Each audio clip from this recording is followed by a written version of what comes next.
is a presentation of SIRTOBA Media and COMI Media Incorporated.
Welcome, one and all. It's that time again. It's time for Total Football Talk Extra. I am your host, Drew Willingham, along with a special guest host. We have to give a special guest intro.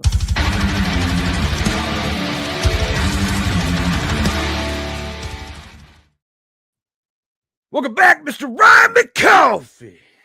Throwing up the X.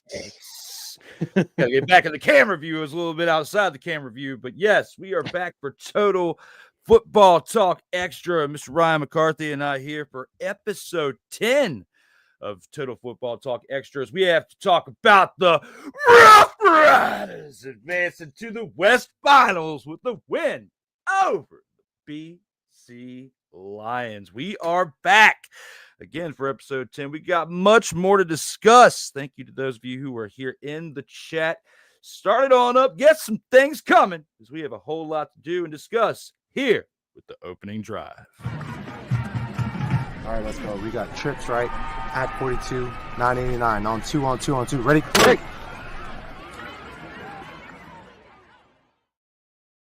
And here at the opening drive, we've discussed the division semifinals, where this past Saturday we had two games, two matchups between four teams. The first one was the Ottawa Redblacks traveling to Toronto to take on the Argonauts.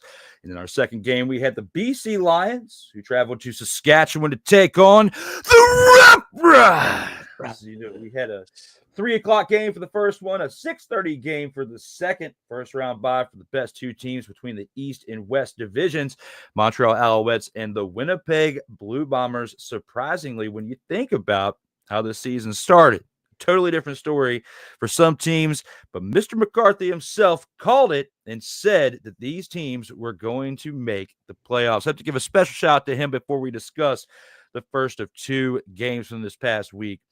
And with the first game that we have, let's go ahead and go to the East. Right here, we'll look at the Ottawa Redblacks and the Toronto Argonauts. 38-58 right here for this division semifinals matchup. When you look at this right here, Chad Kelly comes in, slings 4 touchdowns, 358 passing yards, was nearly perfect in completions as well, 18-20 for completions on the day.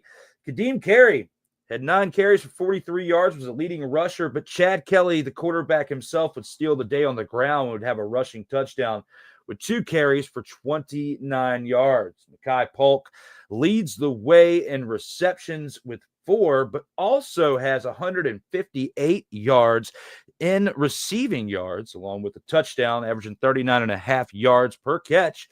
Devarius Daniels has 4 catches for 88 yards, along with 2 receiving touchdowns.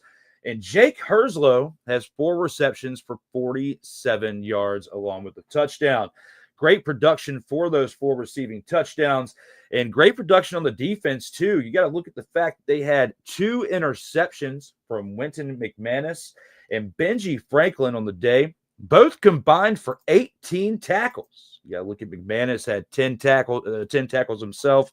Benji Franklin had 8 himself. Both of them also contributed with those interceptions. When you look at the kicking side of it, our man Lira Our man Liram stepped up, Ryan. He mother-fathering did. He really did. He had 3 field goals out of 3 attempts, 100% on kicking field goals for the day, and had a long of 53 yards. Shout out to Liram for what he did in this game, and shout out to myself for getting his name right. Now, looking at the other side for the Redblacks, got to take a look at Drew Brown.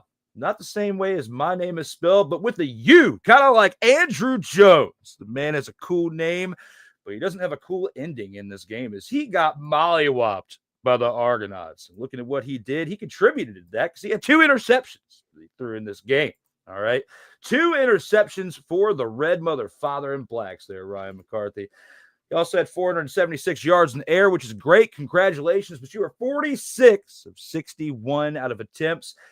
3 touchdowns and 2 interceptions. The running game, I'm speechless when it comes to the running game, Ryan. It is absolutely a joke. Let me look at it. Braylon Addison, 4 carries for 17 yards, averaging 4.2 yards per carry. Congratulations. Devontae Dedman, 2 carries for 4 yards, averaging 2 yards per carry. Then you have Drew Brown himself, the quarterback. He gave up 2 interceptions on the day. He had 3 carries for 3 yards, averaging 1 yard per carry. It gets worse than that. Dustin Crum, backup quarterback, comes in for 4 carries, has 1 total yard, 0.2 yards per carry. But hey, he had a touchdown. Oh, there's 4 carries, and for what he averaged, he had a mother, father, and touchdown. He did great with that. Now, receiving wise, it does get a little bit better. It was bleak on the running game, and that's probably what contributed towards their 20-point deficit that they had. Khalil Pimpleton has 13 receptions for 123 yards. Braylon Addison adds 10 receptions for 103 yards and 2 touchdowns, along with Jalen Acklin has 7 receptions for 70 yards and 1 touchdown receiving as well. The defense did muster up 3 sacks on the day, but they didn't force any turnovers from the other side. And Lewis Ward was probably the main highlight as the kicker. He puts up 4 field goals out of 4 attempts, 100%, just like Liram on the other side. But the long for him was 42 yards. A lot of stats I just rattled off there. What are your total thoughts when looking back at this first game of the division semifinals from this past weekend? There was a lot of scoring in this game. Yeah, I predicted. I said, I got 2 out of 2 right in my predictions. I said this was going to be a high scoring game. I was right. I said that we'll talk about the Rough Riders and Lions in a moment, but I said that the Rough Riders defense had to come through in that game. I was right in that one. So it's 2 for 2 for me. Go me. I didn't separate my shoulder, pat myself in the back. So just give me a heads up here. I didn't do any of that. But looking back at this game, I was listening to this game while I was doing yard work, and Ottawa actually surprisingly had all the momentum in the first quarter. Had all the momentum. They scored a touchdown on their first drive, force a 2-and-out from Toronto, get another get a field goal, and they were starting to build momentum. Their defense forced a turnover. Not just force a turnover, but force a turnover in Argos territory. Yep. They had a chance to go up 17-3 by the end of the first quarter. Unfortunately for them, they didn't get the opportunity and went up kicking a field goal. It's 13-3, and figure, okay, and that's the thought I had was, okay, Toronto's going to do something big, and sure shooting, Chad Kelly finds Mackay Polk for a long touchdown pass, and that set the game in motion. Because Ottawa, it was back and forth. It was tennis. It was scoring tennis in the first half. However, what Toronto did was force the Redblacks to kick field goals. After that first touchdown, Ottawa was driving the field. Ottawa was doing their job. They were driving the field. They just couldn't convert touchdowns. They couldn't convert points. They couldn't get points on the board with majors, with touchdowns. So Toronto's defense, to their credit, they were playing bend but don't break. They've been playing that way for just about the most of the second half of the season. On the flip side, Toronto, Chad Kelly was ridiculously efficient on Saturday afternoon. Yeah. Only 2 incompletions, but he still throws for over 350 yards and 4 touchdowns, runs runs a touchdown in, which basically at that point that's still the game. And Ottawa was just trying to play catch up. They didn't have a running game because they didn't have a true running back in their lineup in this game. Braylon Addison did most of the carrying, literally most of the carrying. They had to go one-dimensional because they didn't have a run game. They haven't had a run game all year long, and it killed them. It absolutely killed them. Now, give the defense credit. They stopped the run. They stopped Kadeem Carey, who I think finished 3rd in the league in rushing yards this year. Got over 1,000. Congratulations to him. But Ottawa's run defense has been good, but their pass defense was atrocious. It was an atrocity. And part of it was Darius Pickett not being back there to shore up the secondary. And his absence absolutely hurt the Ottawa Redblacks. Hurt him during the last month of the season after he went out for the year. This team will be back, but I think they're going to do. They actually relieved their defensive coordinator of his duties today, Baron Miles. So they'll be looking for a new defensive coordinator next year. Bob Dice did enough to save his job. They went to a playoff spot, got him to the playoffs, but their defense couldn't stop a nosebleed, especially Chad Kelly. On the flip side of the ball, Drew Brown, 61 passing attempts. That's the absence of a running game. That's when you know you have no run game, when you have to throw 61 times. He threw 3 touchdowns, but he also threw 2 touchdowns to the opposing team with 2 pick sixes, and that contributed to the blowout right there. They got a touchdown at the end just to kind of make things, just kind of give themselves all right, we did it, we tried. But this was Toronto from the second quarter on. It was Toronto's game. They scored 55 points from quarter 2 on. This was a high scoring game, but this was a blowout, and they're motivated. They want to get back to the Grey Cup. They want to prove that last year was a fluke. Last year they were 16-2. They finished 16-2 last year, and then got absolutely punched in the face in the Eastern Final against Montreal. Now they're going back to Montreal for a possible revenge game. This is the possible revenge game. They have to go over this hump if they want to go back to the Stanley Cup, Grey Cup. Yeah, I don't know if you caught the highlights, Drew. But I think the play that really turned it around in this game, it wasn't that long touchdown pass by Chad Kelly to Makai Polk. It was the fluky, not squib kick by Richie Leone that hit one of the upbacks with less than 10 seconds left in the first half. And it allowed Toronto to get points at the end of the half, go into the locker room knowing that they were going to get the ball first, and then it just steamrolled. It just created a snowball effect, and Ottawa couldn't stop Toronto from scoring. Ottawa couldn't stop. They couldn't do anything. All the momentum had been sapped after that play, and that was the game right there. It was definitely wild. Did definitely catch the highlights, and looking back on it, you look at the moves that were made throughout the season, and I'm starting to wonder if letting go of Raquel Armstead is come back to haunt the Redblacks in this game, because they had no running game at all. They couldn't figure it out. I mean, they couldn't really figure it out consistently when he was there anyway, and they tried to make him the scapegoat by letting him go. Then you saw what we did the first game with the Roughriders. We'll talk more about them here in a little bit, but right here and now, would you say that one single move would be what cost them as far as their running attack goes? Yeah, it did. It came back to bite them. And I understand the reasons why they let go of Raquel Armstead. I guess there was some alleged misgivings with him in terms of behavior off the field. I understand the reason, but somebody's going to pick him up. And that came back to bite them in the rear. and it showed. It showed from that point on in the season.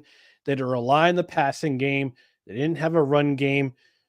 Free agency is coming very, very quickly. I think it starts in January or February. So they got some decisions to make in terms of who they're going to try to pick up to pick up their running game. They had a chance to get a couple of guys at the end of the last year, during free agency last year. They could have gotten AJ Willett from Toronto. They could have signed him away from Toronto. They could have picked up William Stanback from Montreal. They didn't do either. And now you're seeing the results of an offense that's pass first. And yeah, it's a passing league, but you have to balance things out if you want to be successful. You got to give your quarterback a run game to help keep the defense humble. And when you're one-dimensional, the opposing defense knows what they're going to look for when you try to attack. And yeah, 2 interceptions that cost them at the end of the game, which were 2 pick sixes. One was a long pick six. The other one was shorter. But yeah, this Ottawa's got some things to think about in the offseason. Shoring up the run game is definitely on the priority list. It's wild when you think about not the Roughriders, but the Redblacks, and then a team in another division in the BC Lions mismanaging one offensive position, and it seems like mismanaging those positions potentially is what cost them a run in this year's Grey Cup.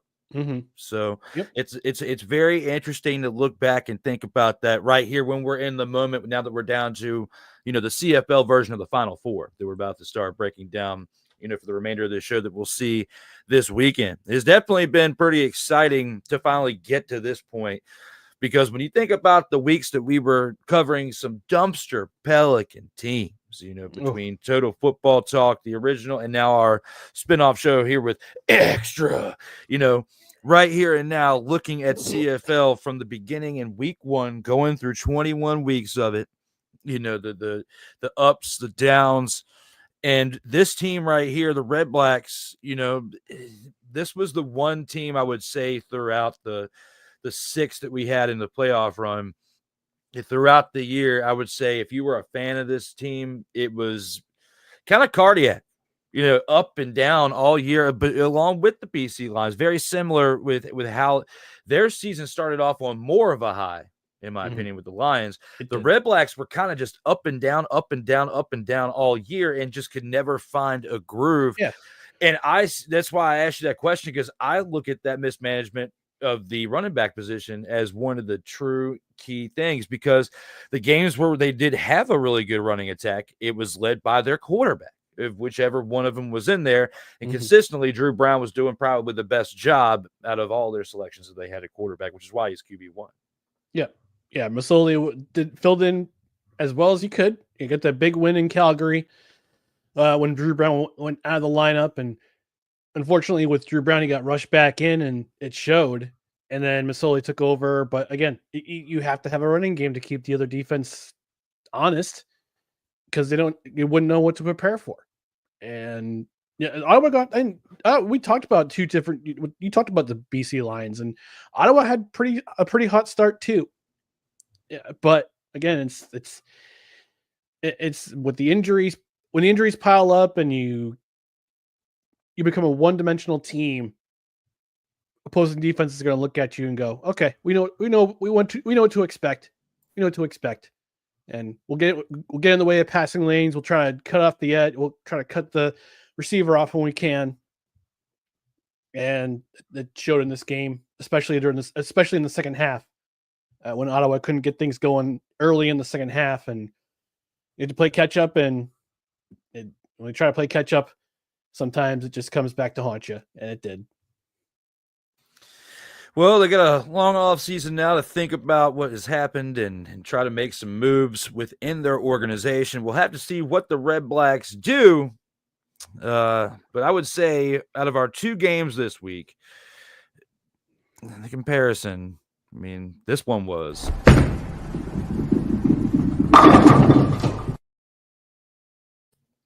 Wouldn't you say? Yeah, especially towards the end. especially towards the end. The second and third quarter were the biggest turnarounds. And, we're not giving enough flowers to the Toronto Argonauts either. They fell behind early, fell behind by double digits, came back, and Chad Kelly just kept things rolling. He was 18 of 20 for 358 yards. He was averaging 17.9 yards per reception, which is just an incredible statistic. And a couple of those were long pass plays. The 70-yard touchdown pass to Mackay Polk was the one that just kind of got them back in the game. But we got to give credit where credit's due to the Toronto, to Chad Kelly, to Mackay Polk, who has been his number one target ever since he came back from his 9-game suspension to start the year. Mackay Polk, 4 receptions, 158 yards. My goodness. Crazy statistics. But that's how they got back in the game. That's how it was Chad Kelly. It was Chad Kelly getting them back in the game.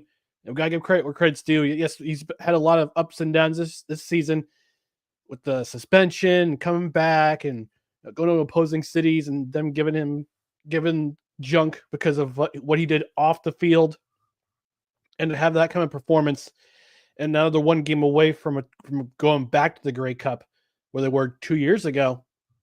You gotta give credit where credit's due.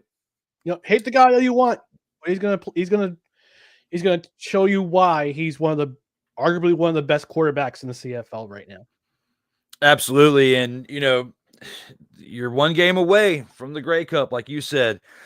We'll break it down here in a little bit as to who we think is going to actually go or who will take the...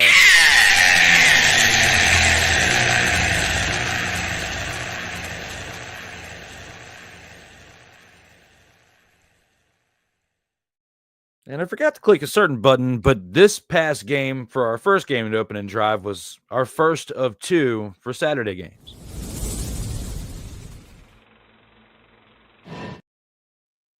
But now that we've covered that, we're going to move on to something else. That is, we got to acknowledge some comments we got from the fans right now out here in the chat. Got to give a shout out to our guy, Sick Diggy, all the way over from Norway. That's what makes this show international, with him saying it's about to get extra wild and extra cheeky with @Ryan McCarthy, he said. I don't do fresh press hams for free, Sick Diggy. I don't know what you're talking about. They're cheeky, but I know this. I'm just kidding. I know the slang about cheeky. I know what that's about. I know what it's trying to be. I'm a wise Alec. What can I say? Yeah, you got Sick over there with the wiseness, dropping the $5 stuff out here in these streams. Snowman's out here saying Total Football Talk XTRA, baby. Hey, we forgot about the coffee. I got mine. Where's yours? Coffee? Yeah, it's you don't want me to drink coffee right now while I'm doing podcasts. I'll get way too hyped. Can't be doing that right now. Keep the caffeine till before and afterwards, and I'll start slinging them back like it's water, and then we get a problem. Can't go back to those times. I also have water just in case people get concerned. I'm keeping hydrated. I love these little units right here. You got to have them, keep your water cold and ready to rock and roll. But Mickey Delaney's also in the house. Says, what up, Ryan and Drew? What's up, Mickey? Thanks for joining us, man. Awesome. Absolutely. Thank you, Mick. And as always, whether you're watching this on No Credentials Required's YouTube channel, on COMI Media's YouTube channel, or on SIRTOBA Media, where the struggle is real to be awesome. Subscribe now and never miss out on new mother, father, and content. But with that being said, it's now time we take it to the game of the week. The game of the week that we have, absolutely, is between 2 teams. One of them being the one that I have dubbed as my favorite, so I guess it is a Homer celebration right here, as I'm talking about the Saskatchewan Roughriders hosting the BC Lions this past Saturday night at 6:30 p.m. Eastern Time. The Roughriders win this game 28-19 at home. Definitely was a nice celebration from their fans that included myself. When you look at this game right in its context, you got Trevor Harris, who was 26-33 for 279 yards and a touchdown. But then we go to the running game. AJ Alouette leads the way, as he has been the number 1 back throughout the majority of this season. when he's been healthy, of course. 14 carries for 70 yards and 2 total rushing touchdowns on the day. He also added 2 receptions for 15 yards. Reichwell Armstead, the one we just discussed, who was part of the Ottawa Redblacks, didn't put up a whole lot of stats, but he has definitely helped out when Alouette's been down this year and deserved to get his touches. He had 5 carries for 24 yards, also added 1 reception for 10 yards, did just enough to help out this rushing and receiving attack. Harris himself had 1 carry for 5 yards on the day, and Shea Patterson, backup quarterback, had 2 carries for 3 yards. Samuel Emilus leads the way in receptions, 9 receptions for 106 yards, averaging 11.8 yards per reception. Keyshawn Johnson, not the Hall of Famer, not even spelled the same, but plays CFL football, 7 receptions. Get the damn ball. 7 receptions for 66 yards on the day. But the one who scored the touchdown was Jarrett Stearns, 2 receptions for 38 yards, caught the lone passing touchdown from Trevor Harris. Besides Trevor Harris and the running game, and then along with the kicking game with Brett Lowther having 2 of 2 on field goals with a long of 34, contributed 8 points, did just enough because their defense was able to contain the Lions' offense as they had 3 interceptions on the day. Roland Milligan had 4 tackles with 1 of those interceptions. Marcus Sales had 4 tackles with another one of those interceptions. And Nelson Lacombo had 2 tackles with the 3rd interception as well. So when you look at the contributions in all 3 phases of the Roughriders, they had just enough help in all areas to get this done. Now, we've been discussing this Lions team throughout the majority of this season, right? And they had the ups and downs. Vernon Adams Jr., who talked about the first half of the season they were playing so well, we had him as a top MVP candidate for the CFL. Then he goes down, they set him down, they bring in Nathan Rourke. Nathan Rourke plays the rest of the season for the majority of the time, and they squeak by and barely get into the playoffs. And now we're talking about this team in the playoffs who thrust Vernon Adams Jr. back in there after some time and not having real chemistry with the team in a while. Playing in this game, he had 20 completions out of 33 passing attempts, 317 passing yards, and 2 passing touchdowns. But the big stat line for him was 3 interceptions as he was not in sync with his receivers completely on the day. William Stanback also didn't provide a healthy running attack that he has also helped in these big wins that they've had this year. And he didn't help this week when he had 7 carries for 27 yards, along with Vernon Adams Jr.'s 3 carries for 12 yards on the day as well.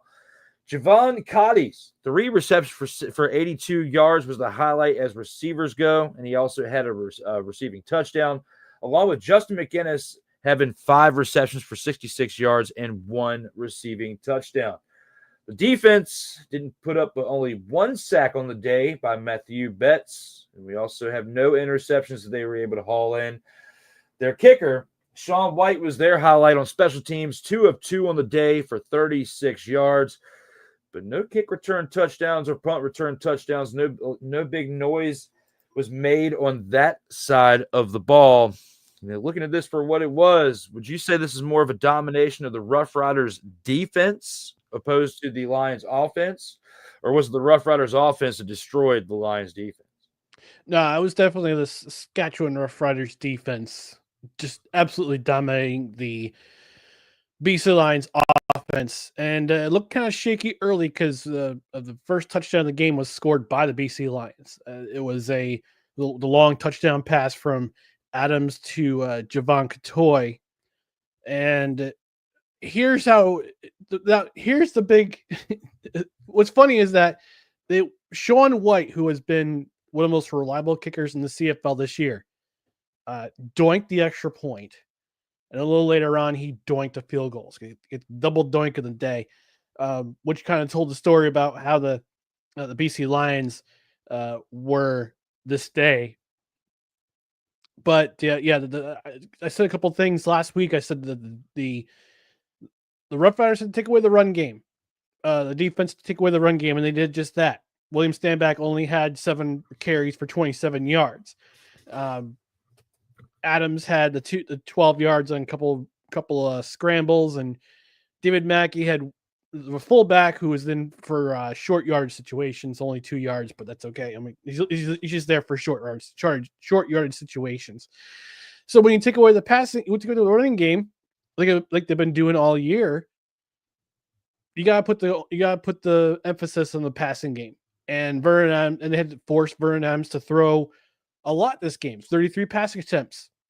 He had 2 touchdowns, but great. He had 3 interceptions. And you didn't know with Vernon Adams, interestingly enough, you don't know which version of him you're going to get. You're going to get either the brilliant quarterback who, yeah, he's a gunslinger. He's going to throw the ball a lot, but when he makes those throws, some of them are spectacular, rather spectacular. He makes great plays and he throws the long ball when he needs to. But man, when you really put the emphasis on him to try to win you the game, and he throws those 3 interceptions, man, it's a tough road to hoe. And the Roughriders defense, Corey Mace, congratulations to him. His first playoff game, his first home playoff game in Regina, gets the win in his first coaching season as head coach of the Roughriders. On the offensive side of the ball, the offense did just enough. And one of the craziest stats of the day I'm looking at, time of possession, they almost 35 minutes of possession. Second down. On second down, they were 16 of 24 on second down. That's 61.5% percentage. That's really efficient. And Trevor Harris, you know, he is a Grey Cup winner, but he's a backup quarterback in Toronto. No, not Toronto. It was Ottawa back in 2016 when they won the Grey Cup against the Calgary Stampeders. But they gave him a lot of money to come to Saskatchewan and win. Last year, not a great year. Was spent most of the year on the bench with an injury. This year he gets hurt again, has to sit out for a bit. But ever since he's come back, he's been spectacular. And he was spectacular in this game too. 26-33, 279 yards, only 1 touchdown. But that's okay because guess what? He had, Drew, a running game to help him out, take the pressure off him. And you get the 2-headed attack between AJ Willett, had 70 yards, 2 touchdowns, had a 30-yard touchdown that basically sealed the game. 30-yard rushing touchdown basically sealed the game scoring-wise for the Roughriders. And Raquel Armstead contributed with 24 yards on the ground. So you got Willett and you got Armstead, who we mentioned was released by Ottawa due to again, we don't really know what the circumstances were, but I guess it was bad behavior off the field. Comes into Saskatchewan, model citizen, doing his thing, contributing where he can. And the receivers making some big catches. Samuel Emelis, 9 interceptions, 10 targets, 106 yards. Jared Stearns with a touchdown. But the story of the game was definitely the Saskatchewan Riders defense forcing 3 interceptions, one of them by Roland Milligan, who is the West nominee for most outstanding defensive player. Marcus Sales got the first interception. Nelson Lacombo got that interception in their own territory to take it away from the BC Lions. So BC's got a lot of decisions to make, and at the end of the game, interestingly enough, Vernon Adams Jr. I wasn't sure if it's the end of the game, after the game was over, or during locker room cleanout. But he said, but interesting enough, he said, "You may have seen my last game as a BC Lion." So he might be saying that he might be gone after this year. He might be a free agent, might be traded, might be released. We don't really know. But as he should be. He deserves a better opportunity. He does. Yeah. And there's at least 2 teams that could use his services next year. And they're both in the province of Alberta. So let's see what happens for agency. Let's see what kind of deals that one of these teams can make for a guy like Vernon Adams, who, yeah, he's high risk, but he's also high reward. Not so much in this game, but otherwise he could be a difference maker with his arm and with his scrambling ability. So, you know, good luck to him in the future. But this data belonged to the Roughriders. I'm gonna recite from a certain rapper who has departed from us, the Roughriders anthem. I'm only going to say a couple things because I don't want to get thrown off of YouTube or get you demonetized. But I'll say this. So,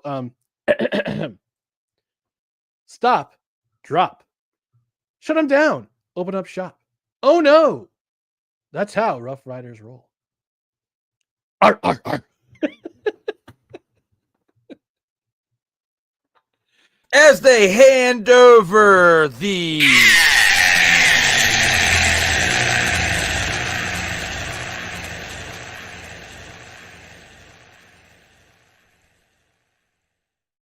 to the BC Lions. This was absolutely wild when it comes to.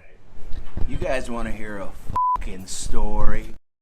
You gotta take it back to that. You gotta take it back to the fact that we just talked about it in the first game, how the mismanagement of the running back position potentially was the big cause of error for the Redblacks and why they didn't advance to the division finals.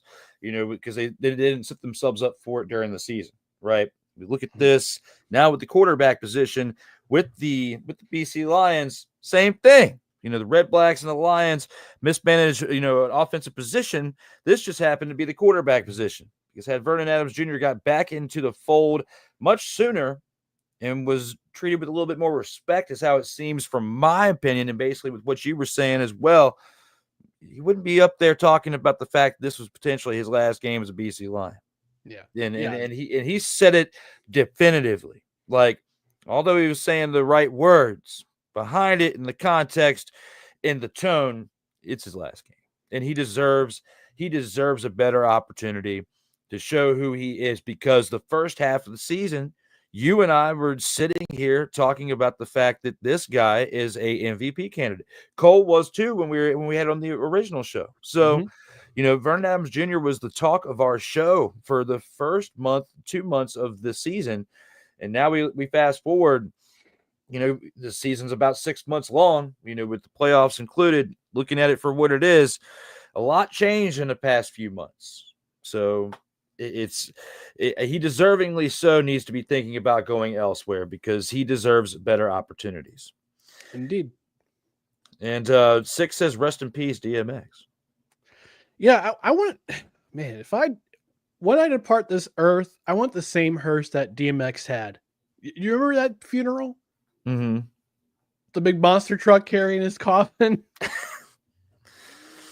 Yeah, he was something else, man. But he was special. I mean, he had to have the special funeral, and that was what it was. But it also probably takes a good amount of money to have something like that happen. That's so true. Keep on working out there, keep on elevating yourselves out there in these streets, y'all, and you can have a type of funeral like DMX if you continue to do what you do out here in these streets. Oh, my brother, testify! But when it comes to football, you definitely serve that up great when it comes to that. And if anybody out there doesn't agree with Mr. McCarthy, you should know your role and shut your mouth. Along with acknowledge me, as we acknowledge DMX and we acknowledge people out there who are not agreeing. As always, subscribe now, never miss out on new content, whether you're watching on COMI Media, SIRTOBA Media, or no credentials required currently for your housing places, or on X, Mr. McCarthy's channel. So you can see it there as well. We got some Twitch things going. We got some, LinkedIn things going for you to see it out here as well. But right now, those are the main comments coming in from those places. You can't handle the truth. And there it is. If not, get on a plane. Guess what? Shut up. You'll be on a fucking plane. Oh, no! Where's that from? I know it's pre-WWE days pre-now WWE days, but I don't know if it's still available on Ring YouTube of Honor or Dub. It was those days when the Young Bucks and BTE, they had to be in the Elite channel or whatnot before AEW was constructed. So I've been a fan. You know how it is. I mean, with wrestling out there, and I found these different videos. I mean, I was just kind of like how people binge watch Netflix shows. I found the YouTube channel just randomly one day. Like this is like a couple years ago. This is like 2022. And I was binge watching some of the old stuff, and I was seeing these different things, and I just was clipping them out. And I have the the snakes on the plane, and also the story, and then I have this. Oh, you're fucking scared. Yeah, you're fucking scared.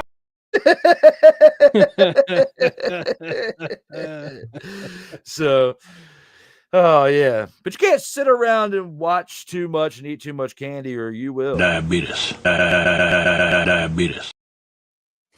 There it is. Have a little fun out here on the shenanigans for today. But Sick Diggy says a monster truck at Ryan McCarthy. How about the Bigfoot monster truck?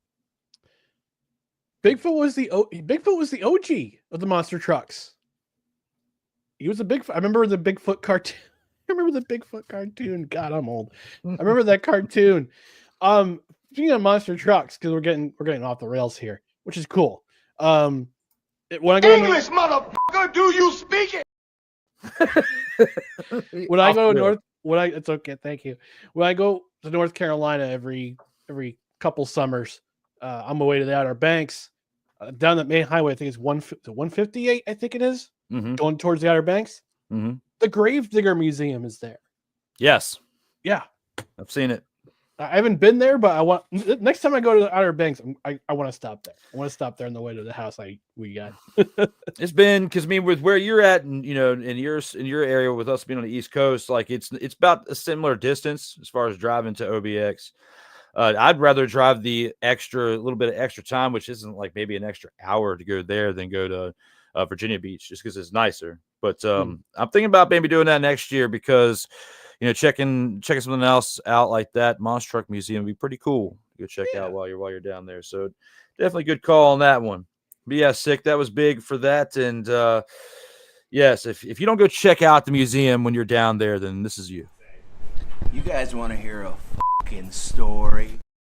Along with You're fucking scared. Yeah, you're fucking scared. and if not, take yourself and get on a plane. Guess what? Shut up. You'll be on a fucking plane. No! I had to find one more reason to click those buttons one more time, because if not, I'd just be taking the...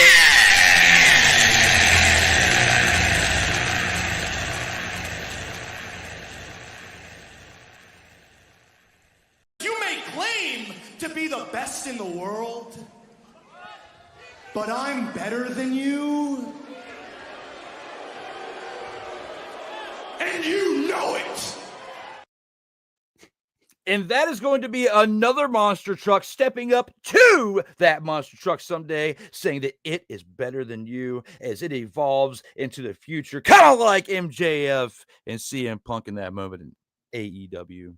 But AEW 95% sucks, so we'll just talk about that a different day, because that's just how I feel about that. This is what happens when we have only 2 games during the week, folks. Yes, we're finding filler time. Filler time. But when it comes to that, I will say that I want to acknowledge one thing real quick, because you are a fellow wrestling fan, as we've slightly gone off the rails here. But AEW, I was at the very first ever Dynamite show. When they filmed it, when Cody was there, and it was 2019. This was before the pandemic, because it was in Washington, D.C. at Capital One Arena. And I drove to Springfield, hopped on the train, on the subway, go there, get off right there within a half a mile of the arena, walk there. Pretty fun experience. Met up with some friends that were up there. They didn't live near me, but they came from a different direction, got up on the internet doing podcasting and stuff, and met up with them and a couple other people there too. And it was fun, man. It was a good experience. And I had a lot of high hopes for that brand. And then all of a sudden, mismanagement just goes to show like how much things can take a nosedive. And you have some stars over there, but you're trying to go up against the big time, and WWE has retaken over, as far as there was a divide for a while. But now we've got what we've got between the big time and AEW. And I want to announce something. I don't think I told you this. Ooh. Lance in Hawaii signed with WWE yesterday. Oh, we're getting another Bloodline member soon. Yes. And you know how, You know how I know him? Because, you know, I met up with him in Philadelphia at the old ECW arena in this past December. And, you know all about that, that experience. I'm just happy for my guy, man. And he's subscribed to this channel. I don't know if he's watching this right now, but we're friends on Facebook and Instagram. And I sent him a message last night and also shared a post earlier while we're on a wrestling subject to fill a little bit of time. But we're talking about Lance. Big shot to him. And just to make sure I do it without a comment on the screen, I just want to say again, shout to Lance Anoa'i for getting signed by WWE. Awesome dude, definitely deserves it. 14 years on the independent scene and has been absolutely crushing it. Has been working on getting himself in better shape, and definitely the work paid off. You see with Jacob Fatu and the rest of the Bloodline family members with coming in from the independents. Haku's kids with the Tongans, they definitely been building that story up to where I think we're going to see something pretty special. Survivor Series. I don't know if it's going to be Zilla or Fatu the debut, since he is signed with WWE before. That's Umaga's son, and now you have Samu's son, who is another third generation wrestler. That being Lance Anoa'i, will be now a part of WWE. To me, it has to be part of this bloodline story. It can't be just going to NXT. I can see Zilla going to NXT, but the experience that Lance has, 14 years, you got to take him on up to the main roster. And I'm going to clip part of that out and send it to him, tag him in it or something, because he deserves it, man. He deserves the recognition. But again, shout out to you there, Big Oos, for making it to the big time. But make sure I tune in tonight, because I don't think he's going to debut this fast. I don't think it'll be on the WWE this fast. But for him to be there, it's got to be something that involves Survivor Series, I think. So within the next few weeks, one way or another. Hopefully it's under his real name. I think that would be pretty cool, kind of like with Jacob Fatu. But we shall see. And now you guys have seen how much of fans we are outside of the game of football. We like NFL, we like CFL, baseball, now professional wrestling. See multiple sides of the sports fan and the sports analyst, okay? I should bring back a wrestling show, but my man Corey Mann, he has that show on now Saturdays, 4 p.m. Eastern time on SIRTOBA Media. You can check out The Grind. The first 3 episodes are available, and the 4th will be available tomorrow. With that being said, we now have to take this into our next segment, which is the Grand Champ of the Week. All right, let's go. We got trips, right? At 42, 989 on 2. Ready? Quick. Total Football Talk Extra.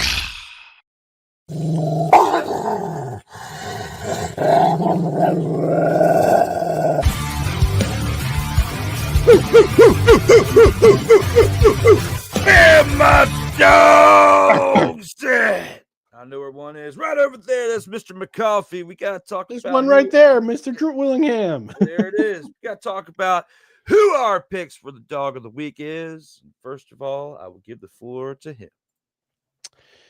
Let's take it back to the early game on Saturday. The Toronto Argonauts and the Ottawa Redblacks.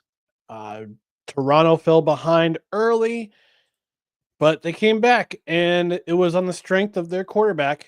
And I want to give love and appreciation to like special teams and the O-line, but this game was a Chad Kelly game, and it showed. It only 2 incompletions, had 358 yards, 4 touchdowns, ran for another. This guy single-handedly kept the Toronto Argonauts in the game. This was despite an early 2-and-out. This was despite giving up, fumbling the ball, getting absolutely smacked by Lorenzo Malden to give up that fumble in their territory, which again, Toronto only gave up 3 in that possession. They couldn't fall behind by 2 touchdowns very, very early. But Chad Kelly got back up off the mat, threw a long touchdown pass to Makai Polk, and just kept it rolling from there, and contributed and helped his team to one game away from a possible return back to the Grey Cup. And His journey started in the 2023 Grey Cup or 2022 Grey Cup against Winnipeg. We had to come in for McLeod Bethel Thompson after he went out of the game, led him on a touchdown drive. That's where his story started. That's where his story started.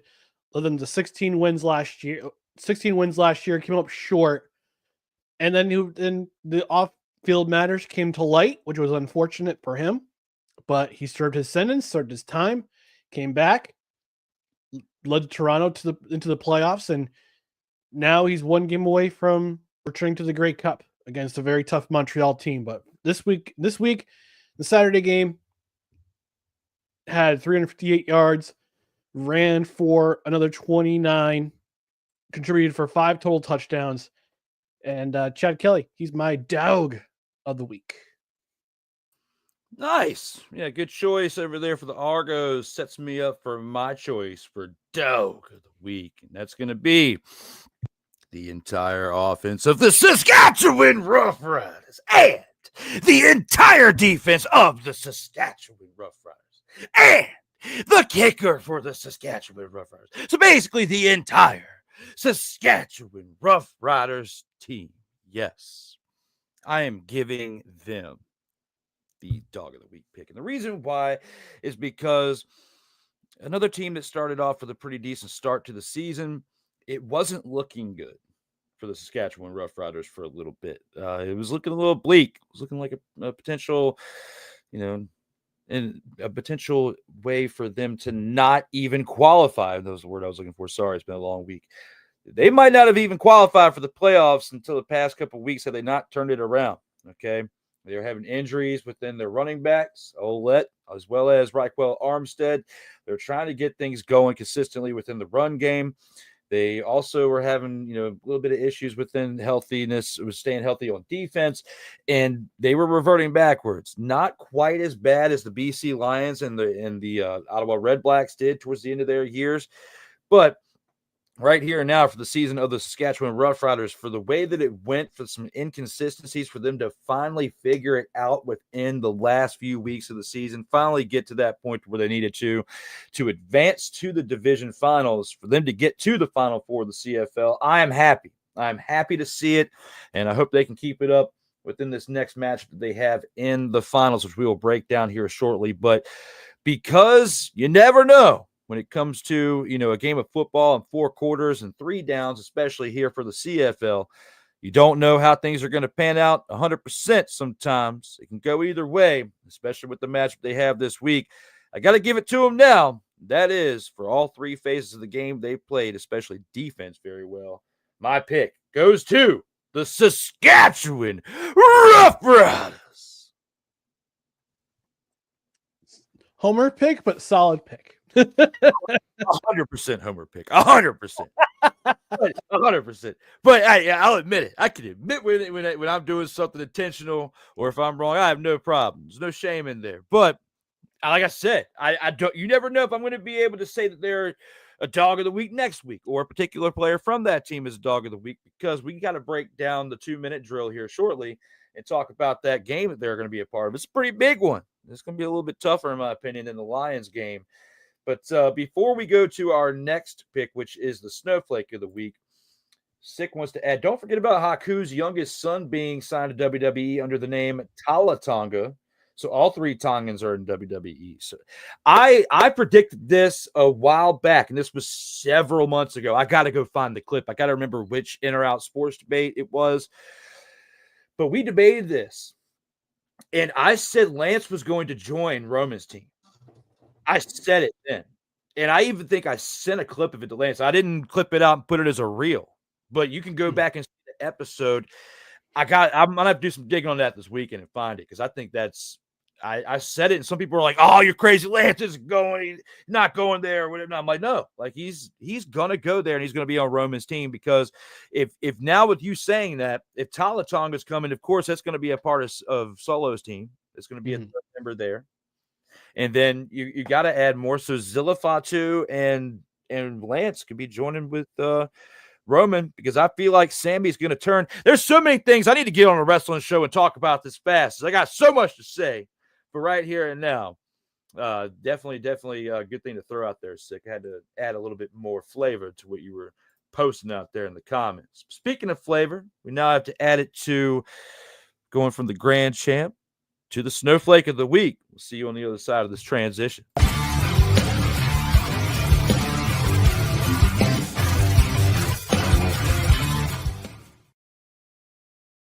Total Football Talk Extra.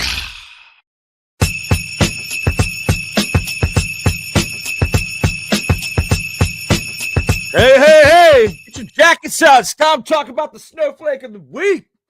All the snowflakes out there, it's what they're doing. There was a week of snowflakes this week. Snowflakes be snowflaking. Outside of football and in different areas that I'm not even going to break down because it has nothing to do with this show. I know I went that route with wrestling, but I will not go that route with the P word. Okay. All right. And there's an O after that. That's as much as I'm going to throw out there with that. But when it comes to this, besides those snowflakes, when it comes to other ones within the game of football and the CFL especially, who's your choice for the snowflake of the week there, Mr. McCarthy? My choice for the snowflake of the week. There's two snowflakes of the week.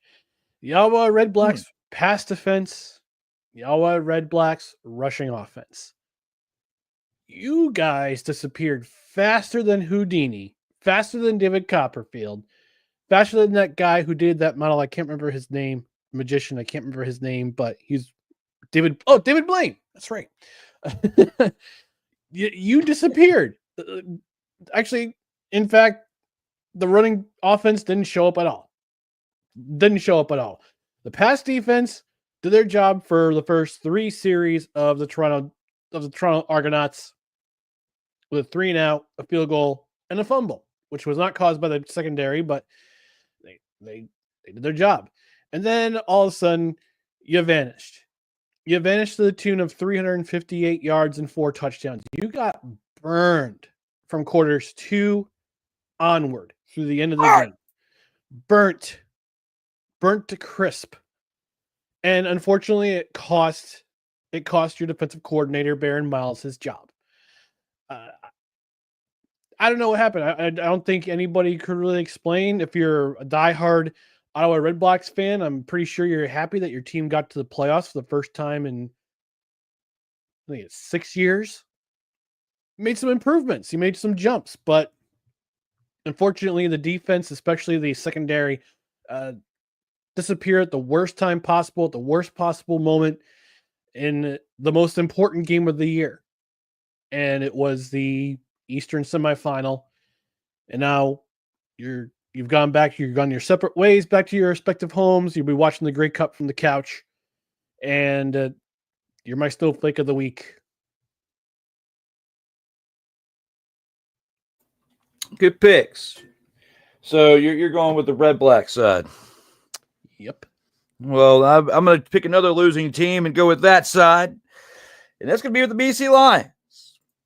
I'm going to go, and you know what, since you have 2 snowflakes, I'm going to give 2 snowflakes as well there, Mr. McCarthy. I'm going to start off with head coach and co-general manager Rick Campbell.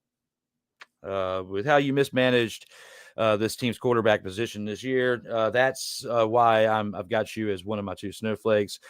Had you done a better job with that and integrating Vernon Adams Jr. a little bit sooner and getting the chemistry back, he wouldn't be throwing 3 interceptions in a game.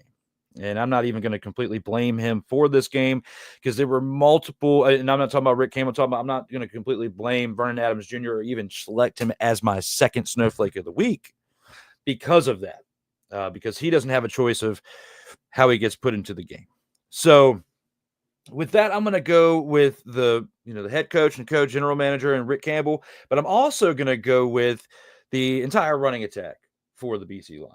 And you can also include the offensive line in there too, because they're the ones that protect for the running game and create the holes. So I guess this is more directed towards the offensive line, but at the same time, I got to include the running backs in there because the running backs in this game, William Stanback and David Mackey, between the two, 8 carries for 29 yards. When you add Vernon Adams Jr.'s 3 carries for 12, I mean, that's 41 yards on 11 attempts. That's terrible. And a lot of that is started by how the offensive line protects for the passing attack along with the rushing attack.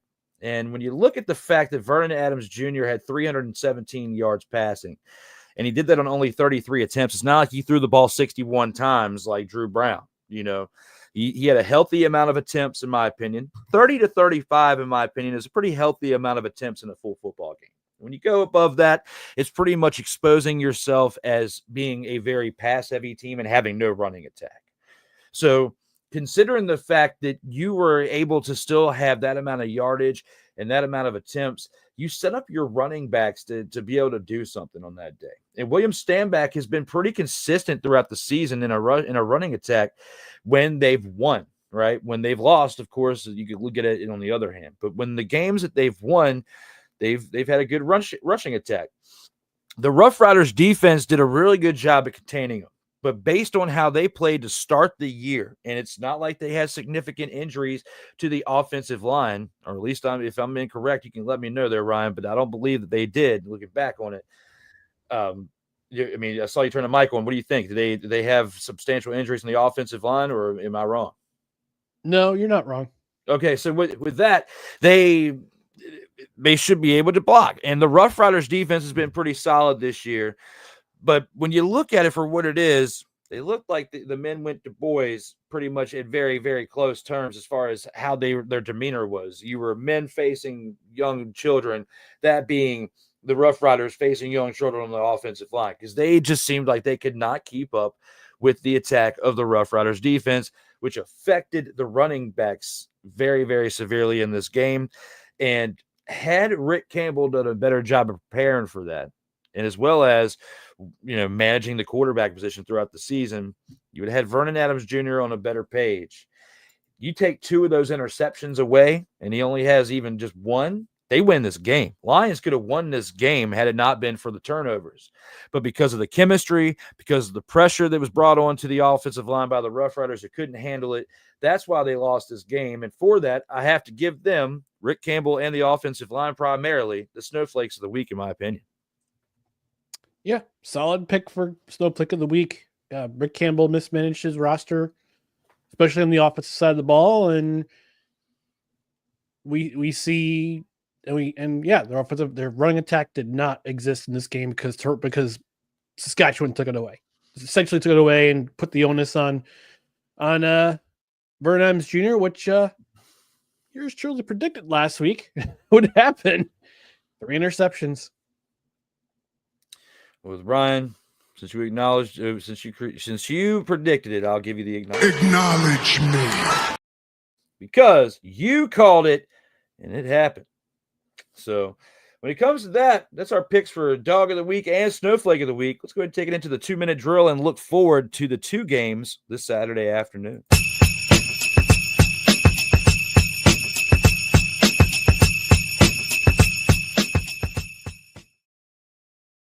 Total Football Talk Extra.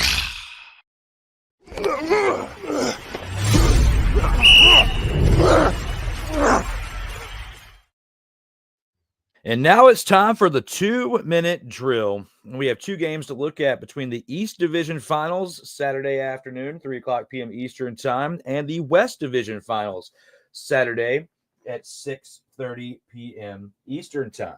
Now, between the East and West Division Finals is down to 2 games. It's down to 4 teams that made it to this point. We have the Toronto Argonauts traveling to Montreal to take on the Alouettes in the East Division Finals. And we have the Saskatchewan Roughriders traveling to Winnipeg to take on the Blue Bombers. Looking between these 2 games and these 4 teams, especially when we look at this first game right here between the Argos and the Alouettes, who do you think wins this game and why?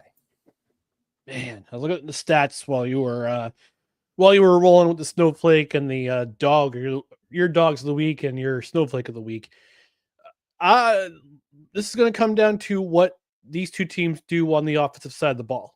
Montreal's run defense is not very good, although they've picked it up lately.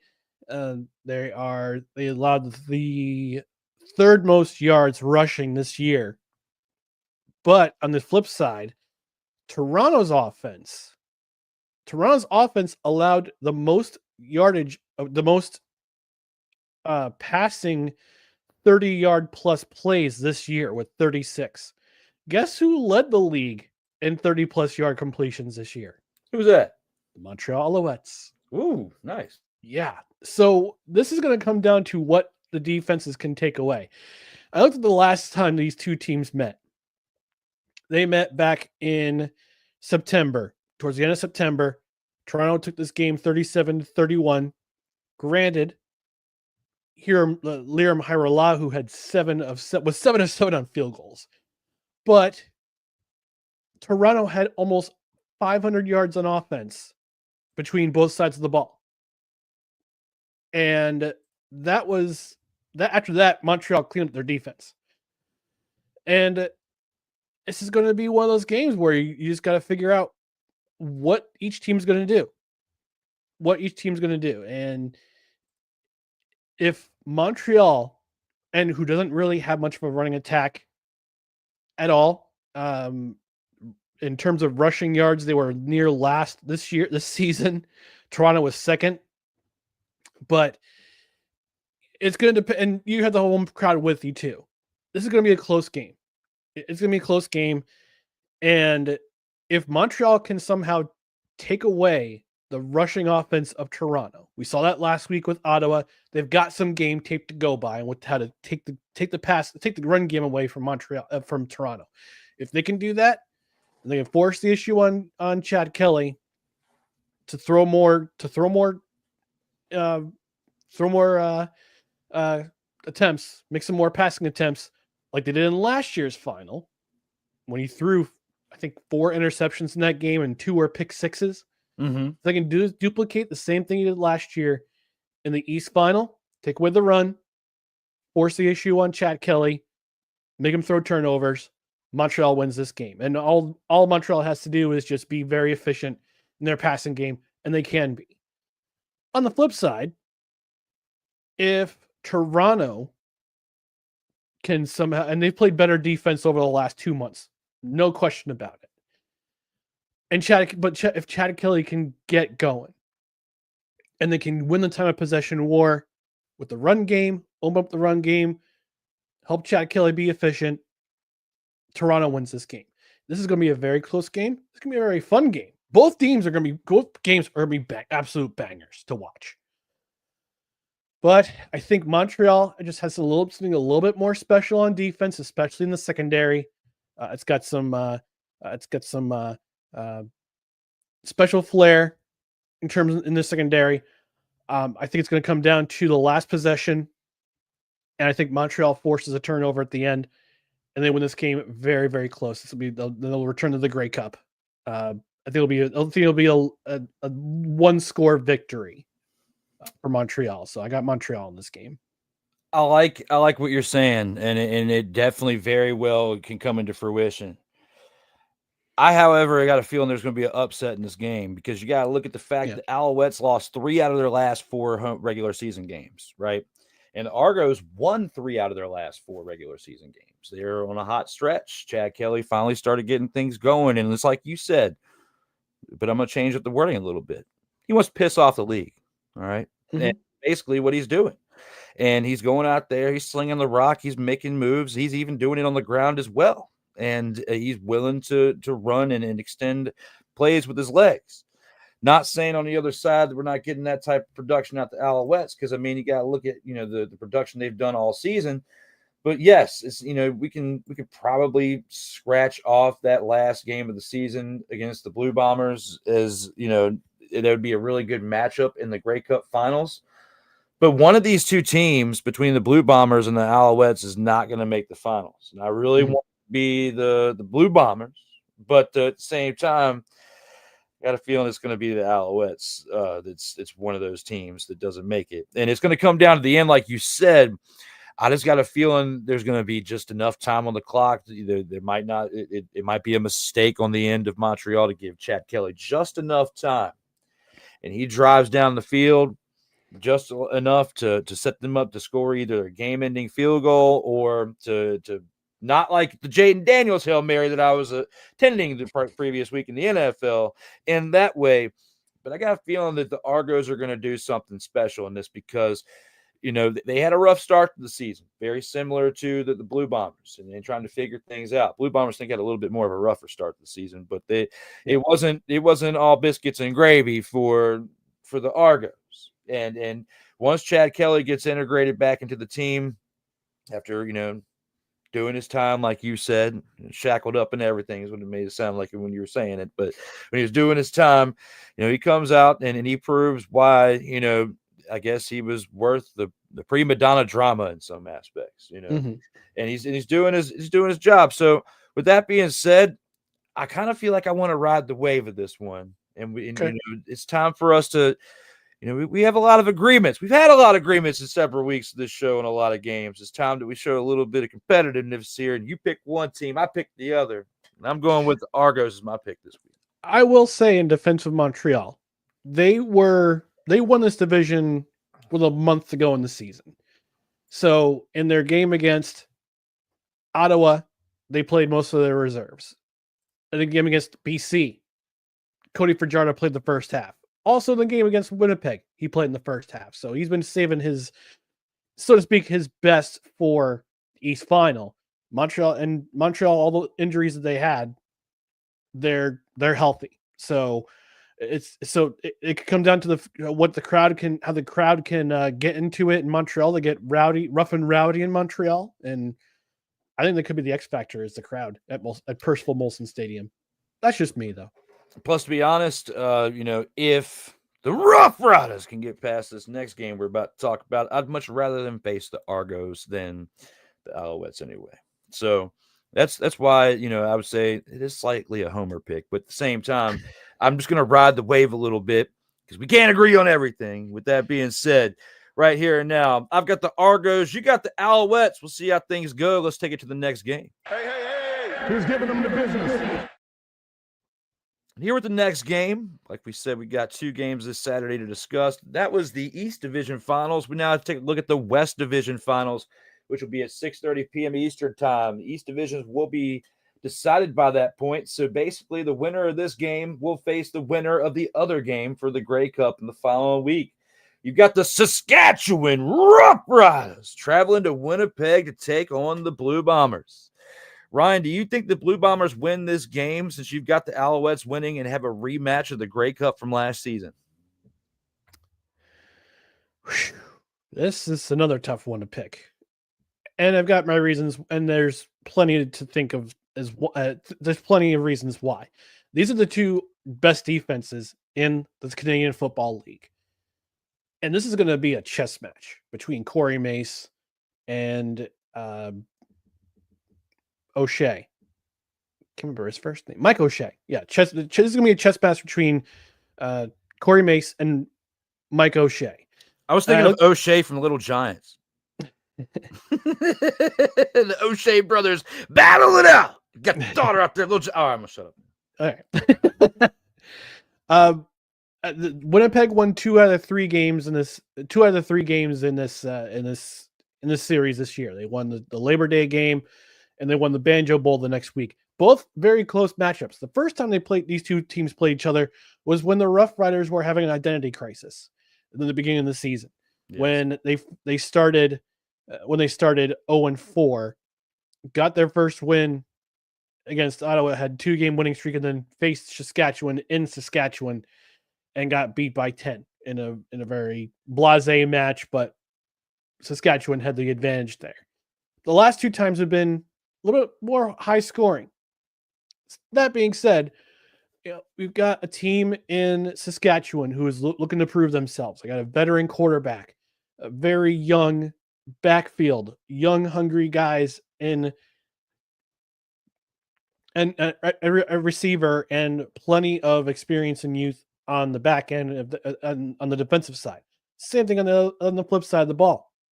Zach Kaloros won 2 Grey Cups with this team, has led this team to 4 consecutive Grey Cups.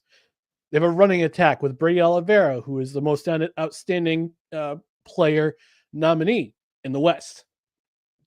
Good receivers, good up front, in their front in their offensive line.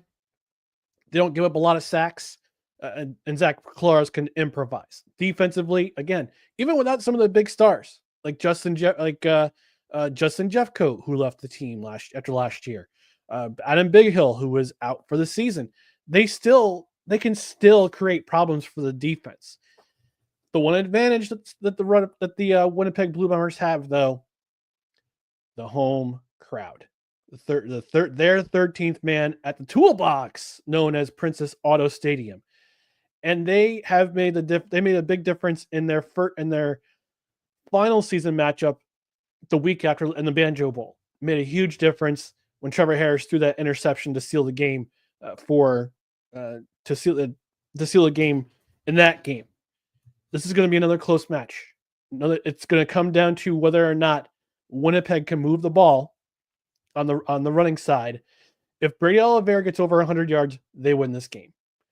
And I think Zach Collaros has to do just enough, not turn the ball over, be his regular efficient self, maybe get a big passing play in there, maybe get a big passing play to stretch the field and score and score a touchdown. Flip side of the ball, same thing. If Saskatchewan can control the clock, if they win the possession war, time of possession war, they win this game. But at the end of the day, my gut tells me, my heart says Saskatchewan. I gotta go with my head here and go with the Winnipeg Blue Bombers. This will be a matchup. This will be a rematch of last year's Grey Cup, I believe.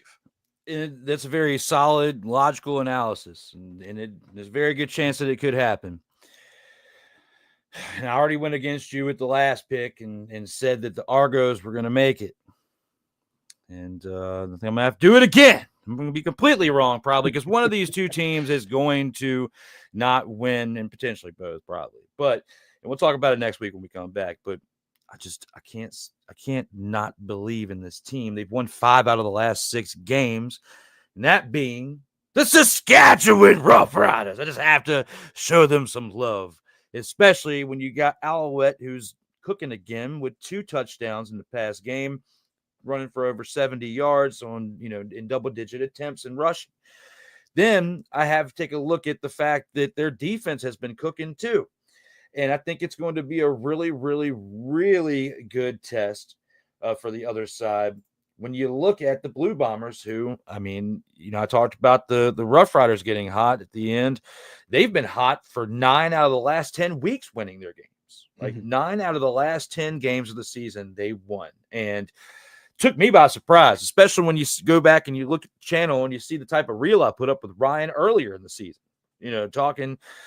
Throwing some shade on the Blue Bombers and how embarrassing of a team it was to see coming straight from the Grey Cup, playing the Alouettes and coming back into the season and playing like a bunch of dumpster Pelicans. That's how I felt. And they proved me wrong 9 out of the last 10 weeks, and they are probably going to prove me wrong again. But because I've had so much belief in the Rough Riders this season, and that belief got us all the way to the division finals, I got to keep having the faith.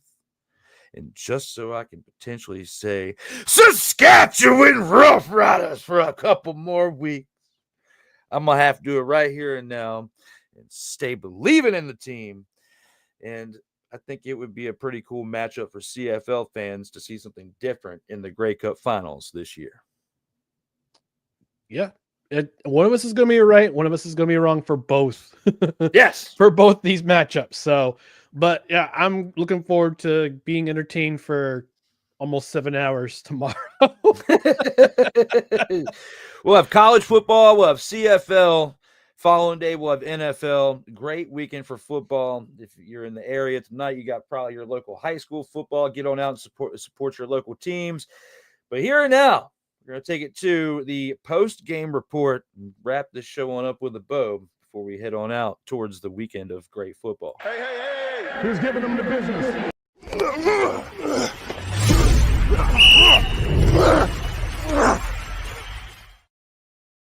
Total Football Talk XTRA.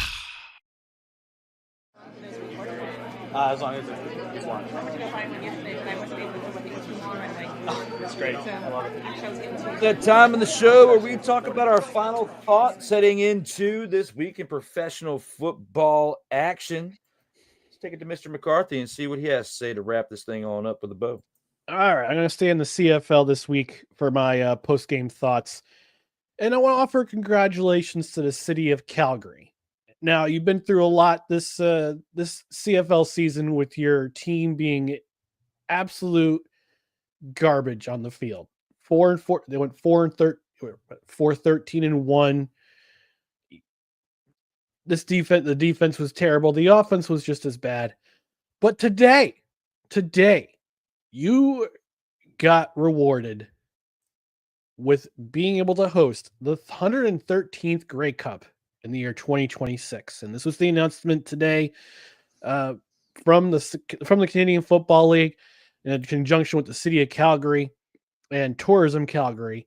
The press release says, and I quote here from Commissioner Randy Ambrosi, who will not be commissioner at that time. They'll have a new commissioner in the CFL. Maybe it's yours truly. You don't know. But he says, and I quote, "We're beyond thrilled to bring the Grey Cup back to Calgary in 2026. And of course, we're most excited for Canadian football fans everywhere. Whether you're from the East Coast and you've never experienced the Grey Cup, or you're a Calgarian, this will be your 50th. We can't wait for you to see what's in store. We're blown away by the Stampeders' bid. We look forward to seeing their incredible vision transformed into a reality." Close quote. And I'm hoping for the best for Calgary. You know, last year wasn't such a great year in the Canadian Football League for your Stampeders. We joked on this show about calling them dead horses for the last 2 months of the year.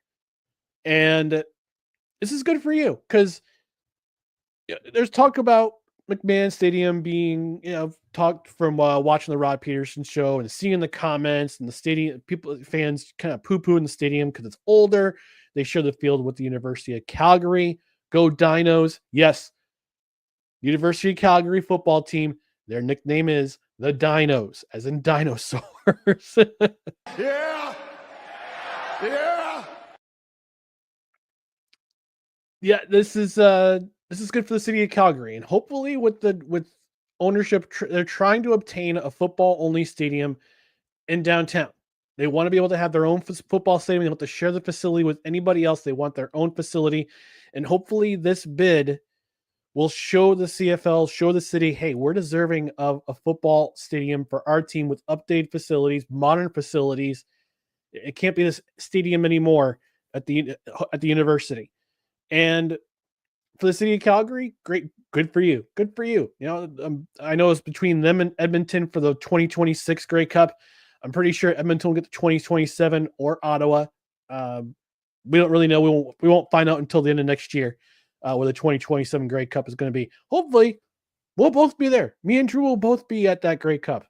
Freezing our butts off at McMahon Stadium, drinking in the fun and having some fun and maybe making some great content. But congratulations. I know you endured a bad season for your Rough Riders, but this was good news today for the city of Calgary and for the Stampeders. They'll be able to host the 2026 Grey Cup in their home city, the 113th edition. So congratulations to you. And we hope you have a great, in 2 years and 2 seasons, in mid-November 2026, it'll be a great Grey Cup. That'd be awesome. They definitely deserve something, but at the same time, they deserve a better product on the field, that being the Stampeders, for as big as Calgary is, and especially for the love from the fan base. I've experienced this, with the Washington Commanders, for the majority of my life, since being a young kid to now the team that has been absolutely terrible, and now things have shifted, and hopefully, we've had some flash in the pan seasons throughout that time frame, but at the same time, this is the first one since 2012 that, a team from this franchise has given us hope. So hopefully, the Calgary Stampeders and the CFL can feel something like that, but at least it's good news for them, hosting a Grey Cup. So I definitely understand, what you're saying, and definitely a great take by you there, sir. With that being, you're welcome. With that being said, with my closing thoughts, I'm just glad that we're finally here in an episode recapping a game and previewing games that were really good, as far as the caliber of teams that were playing in these matchups, because for so long we had teams that we were talking about that were not of those caliber throughout the regular season, and with all the different bye weeks throughout the regular season and the way that everything was.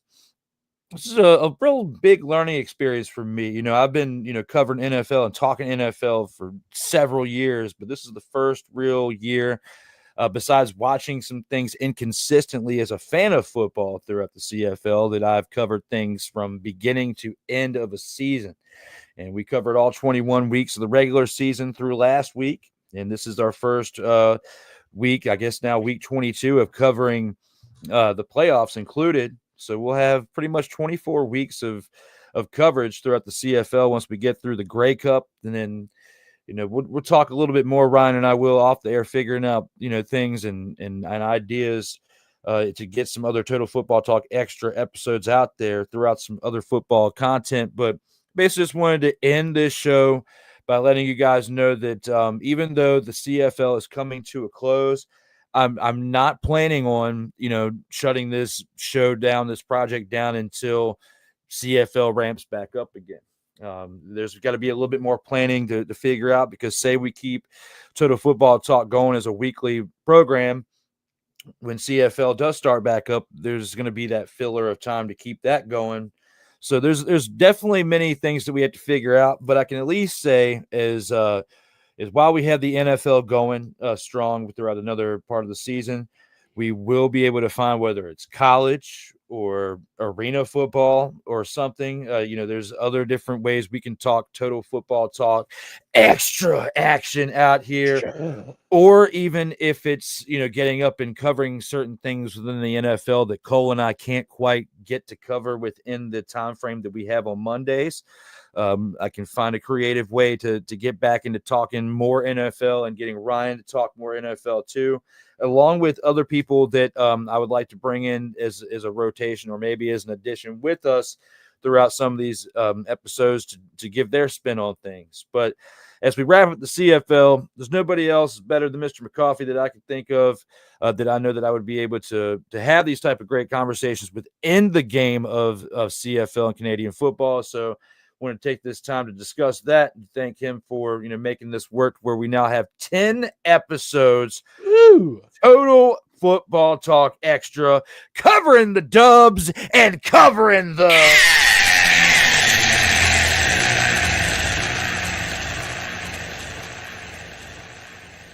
Stop it. Get some help. I will not. When it comes to those of you out there in the chat who have had things to say and who have engaged with us throughout different points of the show, this episode or in previous episodes.